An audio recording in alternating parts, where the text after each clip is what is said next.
नमस्कार मित्रांनो, स्वागत आहे आपलं स्मार्ट मराठी माहिती या यूट्यूब चॅनलवरती।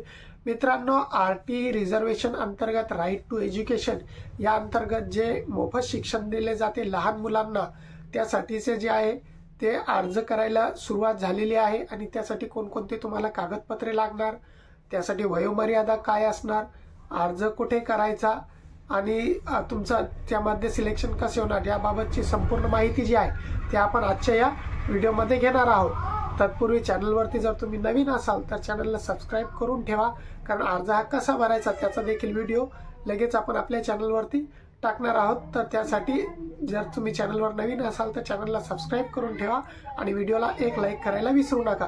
तर चला, तर मग यासाठी कोणकोणते कागदपत्र लागणार आणि काय प्रक्रिया असणार संपूर्ण ते आपण जाणून घेऊया। तर राईट टू एज्युकेशन अंतर्गत ज्या खाजगी शाळा असतात, इंग्रजी शाळा असेल किंवा ज्या खाजगी शाळा असतात, त्या खाजगी शाळेमध्ये तुमच्या पाल्याला जे आहे ते मोफत शिक्षण दिले जाते। तर याची प्रक्रिया जी काय असते, तर त्यासाठी तुम्हाला प्रथम ऑनलाईन अर्ज करावा लागतो आणि ऑनलाईन अर्ज करायलाही सुरुवात झालेली आहे।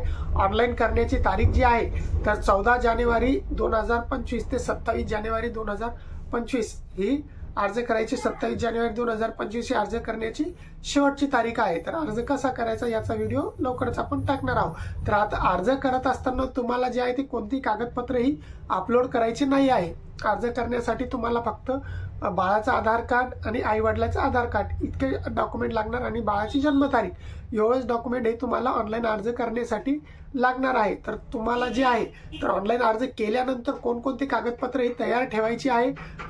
ऑनलाईन अर्ज करण्यासाठी तुम्हाला केल्यानंतर तुम्हाला जे आहे ती जी संपूर्ण प्रक्रिया असणार आहे ते तुमचं ऑनलाईन सिलेक्शन होणार आहे। तर त्यासाठी तुम्हाला कोणकोणते कागदपत्र तयार ठेवायचे आहे, तर यामध्ये तुम्हाला सर्वात पहिले द्यायचा आहे तो म्हणजे रहिवासी पुरावा तुम्हाला तयार ठेवायचा आहे। तर रहिवासी पुराव्यामध्ये तुम्ही काय देऊ शकता, तर पालकाचा आधार कार्ड, राशन कार्ड, मतदान कार्ड, बँकेचा पासबुक, ड्रायव्हिंग लायसन किंवा पासपोर्ट यापैकी तुम्ही कोणताही एक पुरावा जे आहे ते रहिवासी पुरावा म्हणून देऊ शकता। परंतु यापैकी तुमच्याजवळ जर कोणताही रहिवासी पुरावा नसेल, बहुतेक वेळेस काय होते की बहुतांश वेळेस की जे पालक जे असतात ते काही कामानिमित्त एखाद्या दुसऱ्या गावी राहतात, तर त्या ठिकाणी त्या ठिकाणचं यापैकी त्यांच्याजवळ कोणताही पुरावा हा नसतो। तर त्यामध्ये तुम्हाला रेंट ॲग्रीमेंट देखील त्यामध्ये चालतो, जो की आपला जो भाडे करार ज्याला म्हणतो आपण, जे 11 महिन्याचा रेंट ॲग्रीमेंट आहे तर तो देखील तुम्ही यामध्ये देऊ शकता जे रहिवासी पुराव्यामध्ये। आता त्यानंतर यामध्ये तुम्हाला दुसरा पुरावा काय लागणार, दुसरे कागदपत्र काय लागणार आहे, तर जर तुम्ही SC ST प्रवर्गाअंतर्गत असाल, तर SC ST प्रवर्गाअंतर्गत जर तुम्ही असाल तर त्यामध्ये तुम्हाला कास्ट सर्टिफिकेट हे कंपल्सरी असणार आहे SC ST ला। तर कास्ट सर्टिफिकेट हे कोणाचं लागणार आहे, तर जर तुमच्याकडे बाळाचं कास्ट सर्टिफिकेट असेल तर चांगलं आहे, जर नसेल तर पालकाचं देखील कास्ट सर्टिफिकेट हे म्हणजे वडिलाचं कास्ट सर्टिफिकेट देखील तुम्ही त्याला जोडू शकता, ते देखील तिथे चालणार आहे। आणि जर तुम्ही ओपन किंवा OBC या प्रवर्गातून असाल, ओपन किंवा जनरल कॅटेगरीतून असाल, तर त्यासाठी तुम्हाला जे आहे तर तुम्ही आर्थिक दुर्बल घटकात मोडता म्हणून तुम्हाला 1 लाखाच्या आतील उत्पन्नाचा दाखला हा तहसीलदाराचा लागणार आहे। ऑनलाईन दाखला जो असतो तहसीलदाराचा तो लागणार आहे, तो 2024-25 चा देखील चालेल किंवा 25-26 चा देखील चालेल, परंतु तो 1 लाखाच्या आतला असायला पाहिजे जो उत्पन्नाचा दाखला असतो तहसीलदाराचा तो।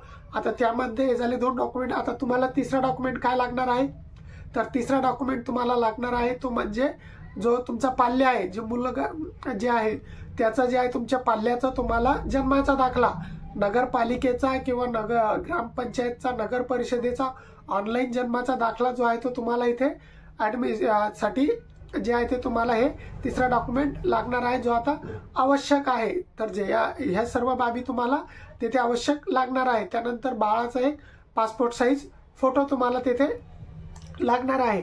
अपंग गट असेल तर त्याचा जे आहे ते अपंगत्वाचा प्रमाणपत्र देखील तुम्हाला इथे लागू शकतो। अशा प्रकारचे तुम्हाला हे कागदपत्र जे आहे तर ते लागणार आहे। तुम्हाला इतकी कागदपत्र हे जे आहे ते तुम्हाला तयार ठेवायचे ऑनलाईन अर्ज केल्यानंतर।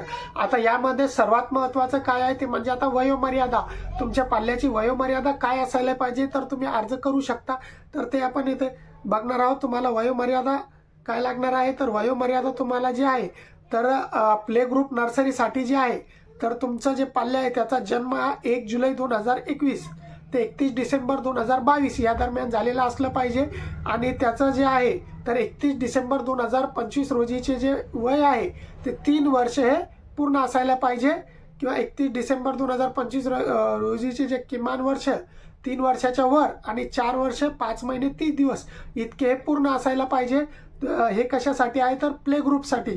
तर ज्युनियर केजी साठी जे आहे तर तुमच्या बाळाचा जन्म जे आहे तर तो 1 जुलै 2020 ते 31 डिसेंबर 2021 या कालावधीमध्ये झालेला असला पाहिजे आणि त्याचे जे वय आहे ते कमीत कमी 4 वर्ष आणि जास्तीत जास्त जे आहे ते 31 डिसेंबर 2025 रोजीचे त्याचे वय हे 5 वर्ष 5 महिने 30 दिवस असायला पाहिजे।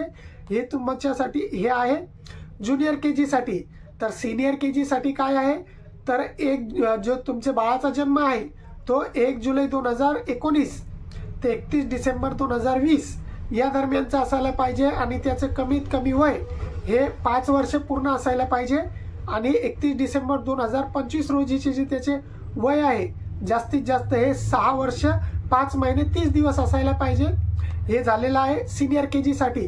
तर पहिल्या वर्गासाठी जर तुम्हाला अर्ज करायचा असेल तर त्यामध्ये तुमच्या पाल्याचा जन्म आहे 1 जुलै 2018 ते 31 डिसेंबर 2019 या दरम्यानचा असायला पाहिजे आणि त्याचं जे आहे ते कमीत कमी वर्ष म्हणजे जे वय आहे ते 6 वर्ष पूर्ण असायला पाहिजे आणि जास्तीत जास्त जे आहे ते 7 वर्ष 5 महिने 30 दिवस हे त्याची वयोमर्यादा आहे। तर हे आपण बघितलेलं आहे की वयोमर्यादा ही काय असायला पाहिजे। तर मित्रांनो अशा प्रकारचं जे आहे ते RTE जे मोफत शिक्षण आहे RTE एज्युकेशन अंतर्गत जे सरकारतर्फे देण्यात येते त्याचे अर्ज सुरू झालेले आहे 14 जानेवारी पासून आजपासूनच आणि 27 जानेवारी त्याचे अर्ज करायची शेवटची तारीख आहे।